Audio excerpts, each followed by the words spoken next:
Stop pollution safe life. जी हाँ, और इसी से जुड़ी हुई एक बड़ी खबर आ रही है इस वक्त की बेहद महत्वपूर्ण जानकारी, जहां दिल्ली एनसीआर में एक बार फिर से प्रदूषण का स्तर बढ़ रहा है। एयर क्वालिटी इंडेक्स काफी खराब श्रेणी में दर्ज किया गया है। आसमान में स्मॉग की चादर छाई हुई है और लगातार ही लोगों को कई परेशानियों से जूझना पड़ रहा है। लोगों की आंखों में जलन महसूस हो रही है, तो सांस लेने में भी मरीजों को परेशानी हो रही है। और फिर सबसे ज्यादा जो नुकसान है वो दिल के मरीजों को हो रहा है। कोरोना काल में प्रदूषण और भी ज्यादा बढ़ा है, जिससे कोरोना का भी खतरा पहले से 2 गुना हो गया है। बेहद महत्वपूर्ण जानकारी।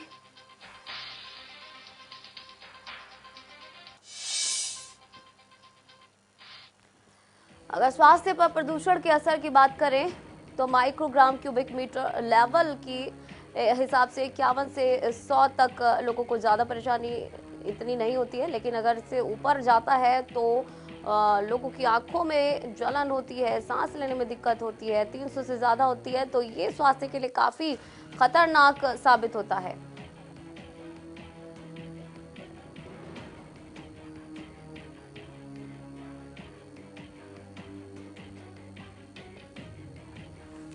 और इसी खबर पर ज्यादा जानकारी के साथ गुरुग्राम से नीरज वशिष्ठ हमारे संवाददाता जुड़ गए हैं, और इसी के साथ फरीदाबाद से पूजा शर्मा हमारे साथ बनी हुई है, गोहाना से राम सिमार भी हमारे साथ इस वक्त जुड़े हुए हैं। लगातार बात करेंगे प्रदूषण को लेकर, और सबसे पहले रुख करेंगे नीरज वशिष्ठ का। नीरज, गुरुग्राम जो कि साइबर सिटी माना जाता है, यहाँ पोल्यूशन का लेवल की अगर बात करें तो क्या है इस वक्त? देखिए दीक्षिका, आज का जो एयर क्वालिटी इंडेक्स है वो पुअर कैटेगरी के अंदर दर्ज किया गया है। 250 से ऊपर जो है तमाम इलाकों के अंदर 4 जगह ये जो एयर क्वालिटी इंडेक्स को मापने की मशीनें हैं ये यहाँ पे लगाई गई हैं, और चारों जगहों के ऊपर तकरीबन 250 से ऊपर का एयर क्वालिटी इंडेक्स है। यानी धीरे धीरे जो मौसम है वह एक बार फिर दोबारा से जहरीला होना साइबर सिटी या यूं कहें दिल्ली एनसीआर में शुरू हो गया है। जी बिल्कुल नीरज, बने रहिए। पूजा का रुख करेंगे। पूजा, फरीदाबाद दिल्ली एनसीआर गुरुग्राम से सटा हुआ है, कितना असर पड़ रहा है? क्योंकि ये भी कहा जा रहा है कि पराली जलाई जाती है, उसका धुआं शहरों की तरफ आता है, दिल्ली की तरफ आता है। अगर यहाँ क्या कुछ हाल है पोल्यूशन को लेकर? दीपिका, फरीदाबाद में पॉल्यूशन का स्तर जो है अब लगातार बिगड़ता जा रहा है। लगभग 172 एक्यूआई लेवल पहुंच गया था, लेकिन वर्तमान की यदि बात करें तो अब 300 के आसपास जो है एक्यूआई लेवल पहुंच गया। यानी कि जो वायु की गुणवत्ता है वो लगातार खराब होती जा रही है। और इस पूरे प्रदूषण को लेकर तमाम तरह के प्रयास किए जा रहे हैं, लेकिन प्रदूषण पर किसी तरह का नियंत्रण नहीं लग पा रहा है, क्योंकि हवा की गति तेज हो गई है, सर्द हवाएं चल रही हैं, तापमान में गिरावट आ गई है। तो ऐसे में जो प्रदूषण नियंत्रण बोर्ड है उसका मानना है कि आने वाले दिनों में स्थिति और खराब हो सकती है, क्योंकि अमूमन सर्दियों के मौसम में प्रदूषण वैसे ही बढ़ जाता है। और इस वक्त जिस तरह से कोरोना के बाद निर्माण कार्य शुरू हुए हैं और उद्योग जो है पटरी पर आए हैं, तो ऐसे में अदरवाइज नवंबर का माह ऐसा होता है जब उद्योगों को भी बंद कर दिया जाता है बढ़ते प्रदूषण को लेकर। लगभग 1 महीना उद्योग बंद रहते हैं, लेकिन पिछले कई महीने से उद्योग पहले से ही कोरोना की मार झेल रहे थे, तो इस बार इस तरह का कोई निर्णय नहीं लिया गया है, जिसकी वजह से अब प्रदूषण नियंत्रण से बाहर हो गया है। लोगों को सांस लेने में तकलीफ हो रही है, गले में परेशानी आ रही है। एकाएक जो है दिवाली के बाद से खासकर निजी अस्पतालों में मरीजों की संख्या लगातार बढ़ रही है। तो फरीदाबाद की वायु गुणवत्ता पहले से ही बहुत अच्छी नहीं रही है, लेकिन जिस तेजी के साथ अब एक्यूआई लेवल बढ़ता जा रहा है, प्रशासन चिंतित है, क्योंकि एक तरफ कोरोना से जूझना पड़ रहा है लोगों को, दूसरी तरफ प्रदूषण उन्हें बेहाल किए हुए है। मरीजों की संख्या में लगातार इजाफा हो रहा है। कोरोना के चलते पहले से ही स्वास्थ्य सेवाएं जो है काफी कम पड़ रही हैं, जिस हिसाब से मरीज आ रहे हैं। तो ऐसे में प्रदूषण के चलते जो लोग बीमार हो रहे हैं उनके लिए बड़ी समस्या है, कि क्योंकि ना तो वो अस्पताल जा सकते, क्योंकि वहां भी 50% बेड्स जो है कोरोना के लिए आरक्षित हैं। बिल्कुल तो पूजा, कोरोना हमारे का साथ भी बनी खतरा रही है। है। जी, राम का रुख करेंगे। राम, एक तरफ कोरोना और दूसरी तरफ प्रदूषण, किस तरह की स्थिति इस वक्त गोहाना में देखने को मिल रही है प्रदूषण को लेकर?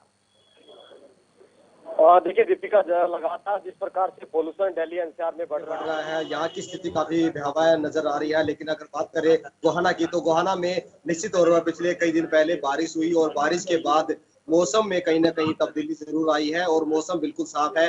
पर हालांकि इस प्रकार का कोहरा वगैरह नहीं दिखाई दे रहा, लेकिन अगर स्थानीय स्तर की बात करें तो निश्चित तौर पर कुछ किसान जो है अभी भी कुछ अवशेष है वो जला रहे हैं, लेकिन पिछले साल की तुलना में अब की बार जो है काफी कहीं ना कहीं जागरूकता आई है और किसान जो है वो जागरूकता के तहत अपनी पराली को जो है वो बेच रहे हैं। और जिस प्रकार से पोल्यूशन की बात कही जा रही है, क्योंकि सोनीपत से सटे हुए काफी एरिया है, अगर बात करें जिला स्तर की तो यहाँ पर औद्योगिक इकाई है और औद्योगिक इकाई से भी काफी जो पोल्यूशन है वो कहीं ना कहीं प्रभावित जरूर होता है और जिसकी वजह से लोगों को कहीं ना कहीं अनेक प्रकार की बीमारियां हैं वो संभावित है।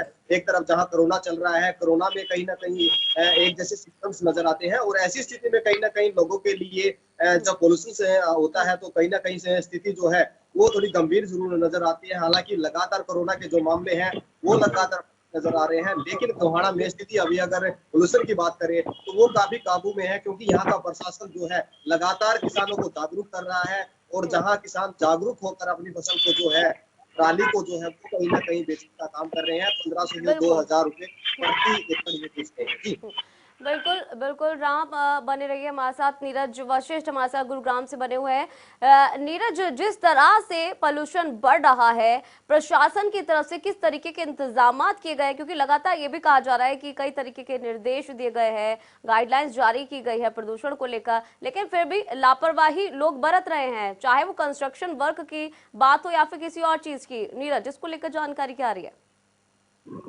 बिल्कुल, देखिए दीक्षिका, दीपावली के बाद जो बारिश हुई थी उसको लेकर 3 से 4 दिन मौसम बहुत बेहतरीन रहा था, लेकिन अब जिस तरह से कंस्ट्रक्शन, क्योंकि तमाम कल्याणकारी योजनाएं प्रदेश सरकार की तरफ से साइबर सिटी गुरुग्राम में जारी हैं, चाहे हम फ्लाईओवर की बात करें, अंडरपास की बात करें या फिर और कंस्ट्रक्शन की बात करें, ऐसी तमाम कंस्ट्रक्शन जो है कहीं ना कहीं मिट्टी के पार्टिकल के साथ जुड़कर जहरीला स्मॉग या फिर यूं कहें जहरीला पोल्यूशन पैदा कर रही है और यही कहीं ना कहीं लोगों की परेशानी का सबब भी बना हुआ है। हालांकि इन तमाम कंस्ट्रक्शन साइट के ऊपर जैसे जैसे पोल्यूशन बढ़ता है वैसे वैसे जिला प्रशासन बैन जरूर लगाता है, लेकिन फिलहाल की अगर मैं मौजूदा स्थिति की बात करूं तो तकरीबन 250 के पार ये एयर क्वालिटी इंडेक्स यहाँ पे दर्ज किया जा रहा है, जो कि पुअर कैटेगरी में जरूर आ रहा है। जी बिल्कुल नीरज, बने रहिए हमारे साथ। रुक करेंगे पूजा का। पूजा, लगातार कहा जा रहा है कि जो पोल्यूशन इतना ज्यादा बढ़ रहा है इसकी वजह से जो कोरोना के पेशेंट हैं उनकी संख्या में भी इजाफा हो रहा है, इसको लेकर क्या जानकारी आ रही है?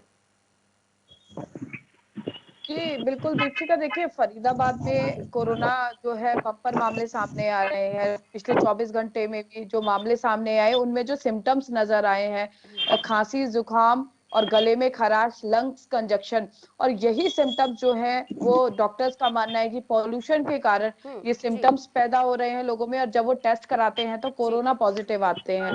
तो कहीं ना कहीं जो प्रदूषण है वो कोरोना पॉजिटिव्स की बिल्कुल संख्या को बढ़ाने का भी काम कर रहा है और बड़ी चुनौती है स्वास्थ्य विभाग के लिए। बिल्कुल बड़ी चुनौती है। पूजा, बहुत बहुत शुक्रिया हमारे साथ जुड़ने के लिए। राम और नीरज, बहुत बहुत शुक्रिया हमारे साथ ये तमाम जानकारी साझा करने के लिए। तो बता दें कि पोल्यूशन की मार झेल रहा है दिल्ली और एनसीआर। इसके अलावा हरियाणा में भी पोल्यूशन का जो स्तर है वो काफी खराब श्रेणी में लगातार दर्ज किया जा रहा है। और इसी बीच एक बड़ी